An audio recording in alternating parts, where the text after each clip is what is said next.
Hey everyone, welcome back. This is part 3 of a multi-part series on how to start writing a simple story.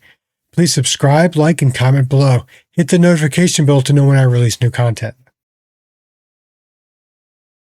In the first part, we started shaping our main hero, Lothar. We gave him an ancient family legacy, a hidden essence connected to his bloodline, and the possibility that one day he could ascend into something greater than mortal. We also gave him a wolf he raised from a pup, Dusk, because every isolated fantasy hero needs someone in his life who actually has common sense. Then we added a love interest to it, Thalia. Every lonely hero needs that in a story. To see what we've already done, check out the prior video for part 1 of this series. So just like last time, we should have another chapter manuscript for our fantasy book. Now, because of how these books are shaped, doing the introduction of the villain may not be the second chapter, but it needs to set the stage of the antagonist and protagonist.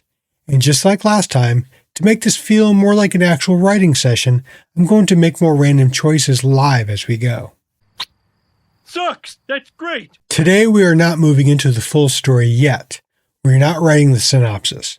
We're not outlining the whole book. Today we are building the villain and introducing him into the bones of the story. Because a fantasy story is only as strong as the force pushing against the hero. If Lothar is the man who does not want power, then our villain should be the one who cannot stop wanting it. So today, we are building Drathic. Before we start choosing scars, titles, castles, creepy robes, and all that fun stuff, let's talk about what a villain actually needs. A good villain needs more than evil. Evil is fine, but evil by itself gets boring very fast. A strong villain needs a wound, a driving belief, a reason, and a goal. And most importantly, he needs to be connected to the hero in some meaningful way. Not necessarily related by blood or old friends, but connected. The villain should not feel like he wandered in from a different book. He should feel like he belongs in the same wound as the hero. So if Lothar's story is about inheritance, godhood, family essence, and the temptation of power, then Drathic needs to reflect that. Lothar was born with a divine possibility and does not want it. Drathic was denied divine possibility and wants nothing else. That is our contrast. That is where the villain begins. So Drathic is a man who believes divinity should not be inherited. It should be taken. Self-improvement month. That is a strong villain idea because it's not completely insane. From his point of view, why should Lothar have the chance to become something divine just because of his bloodline? Why should the gods or fate or ancient magic choose one family and ignore everyone else? Drathic looks at the world and sees unfairness. Some people are born with crowns, some are born with magic, some are born with names that open doors. Some are born in mud and told to be grateful for scraps. And somewhere along the way, Drathic decided if the world would not give him power, he would rip power out of the world's hands. That gave us his core belief. No one deserves power unless they are strong enough to seize it. Now we can build from there. So a villain's origin should explain him without excusing him. That's important. We can understand why someone became a monster without pretending they had no choice. So let's choose him a backstory. I'll be going back and forth between the monitor and the camera during this. So we're going to come over here. We're going to choose 6 options for our villain.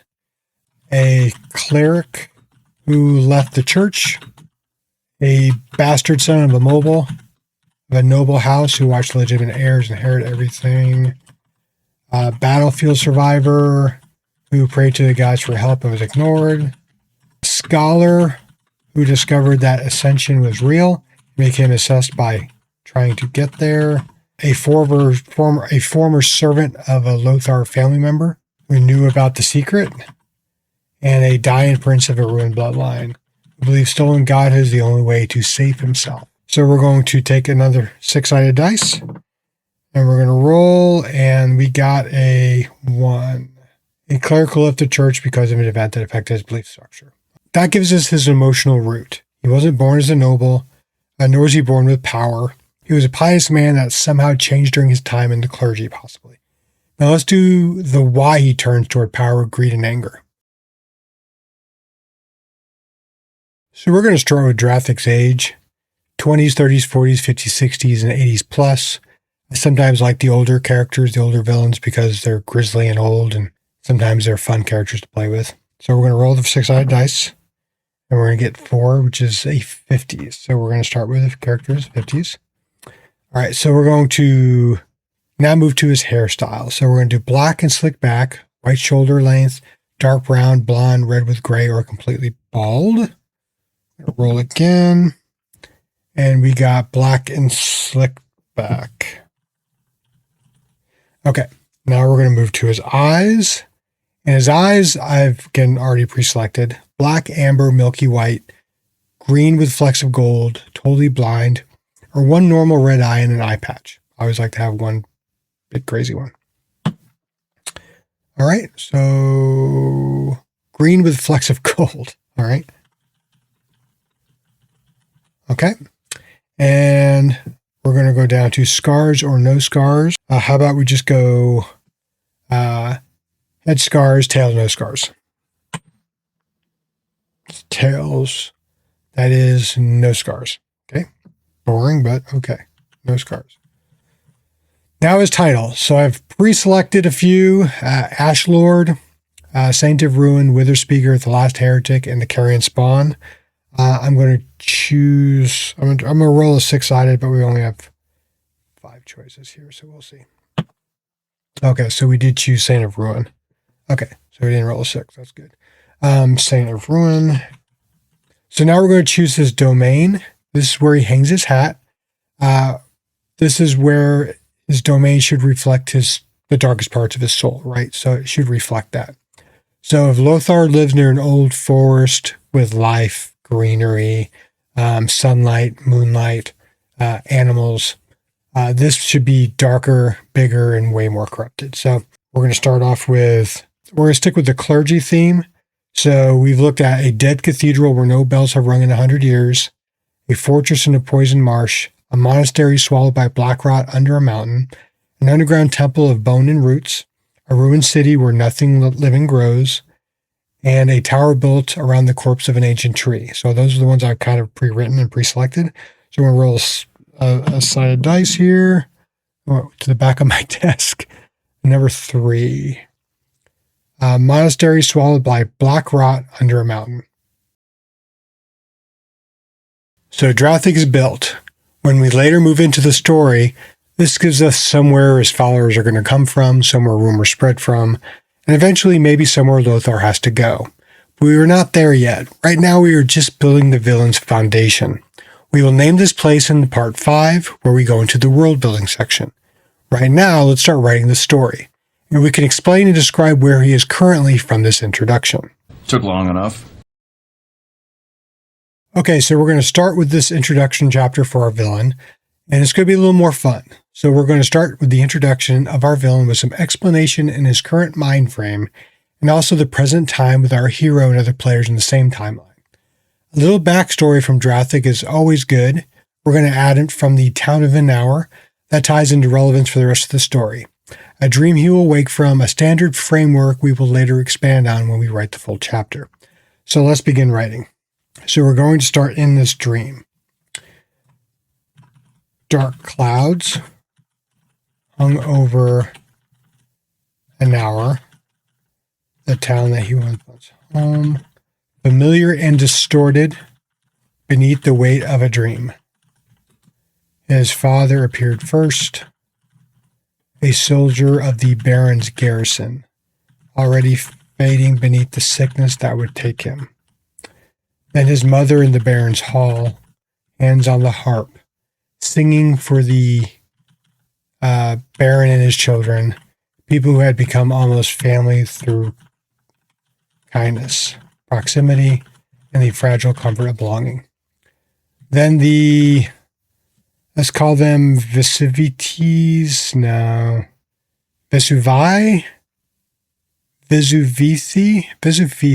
I like that, Vesuvici. Came from raiding season. Animals from beyond the border, men hungry, the land in blood. The king had promised soldiers from the other noble houses a garrison to hold the town, like every year, but no one came. Smoke filled the streets, boots shook from the floorboards. His mother forced him into the latch beneath the floor hatch built into the floor and told him to stay quiet. Then she ran, drawing their readers away from the room where he hid. In the dark below, he listened without breathing, and when the house finally went silent, she was gone. He awoke in darkness, the lantern near the window catching the green of his eyes and the gold flecks within them. Trying to remember what eyes we chose. He rose from a bowl of fetid water and splashed his face and his black hair. Though cleanliness, black hair, right? Yeah, black hair no longer mattered. Before he reached the window, a knock came at the door. Quote, "Your Eminence, you have a visitor." He was waiting downstairs in the main hall.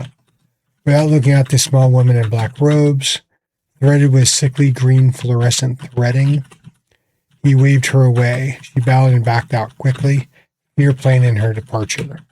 Moments later, he was dressed in dark black robes and carrying a staff, one with a black onyx gem atop a burned, crooked wooden shaft. Now, just so you know, I use dark things and fluorescent threads sometimes to kind of make it kind of look ominous or just wrong and twisted. For colors, anyway.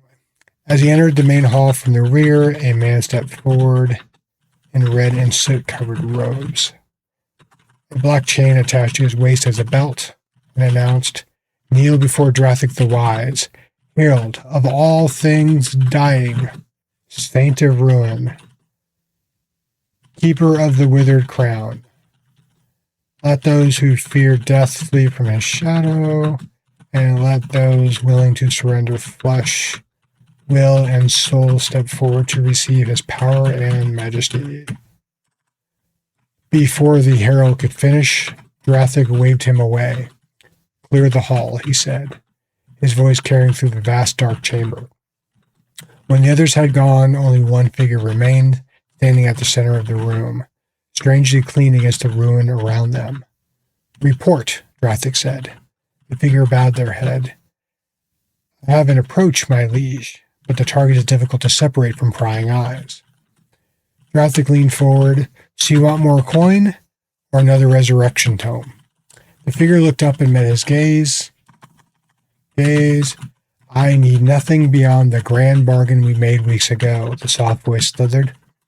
"I may only require a few of your less fortunate to give themselves to the cause." Drathic smiled. "A worthy sacrifice can be arranged, my dear sister." Now, the sister part, we don't know if that's because it's an actual relative or it's just a sister. We now have introduced the hero, his trusty wolf friend, his love interest, and the villain, and some of his followers. Now, as writers, we know the villain will have his reasons splayed out more in the book. But in the story itself, we should not reveal those directly in his introduction. And this is going to end part 3. We have the villain and framework to continue with. Now, I'll massage and write the chapter for part 4, and hopefully make it interesting for those of you that watch. And now I'll leave you with a quote from Ernest Hemingway. "There is nothing to writing. All you do is sit down at a typewriter and bleed." See you in part 4 as you listen to my narrative. Thanks for watching.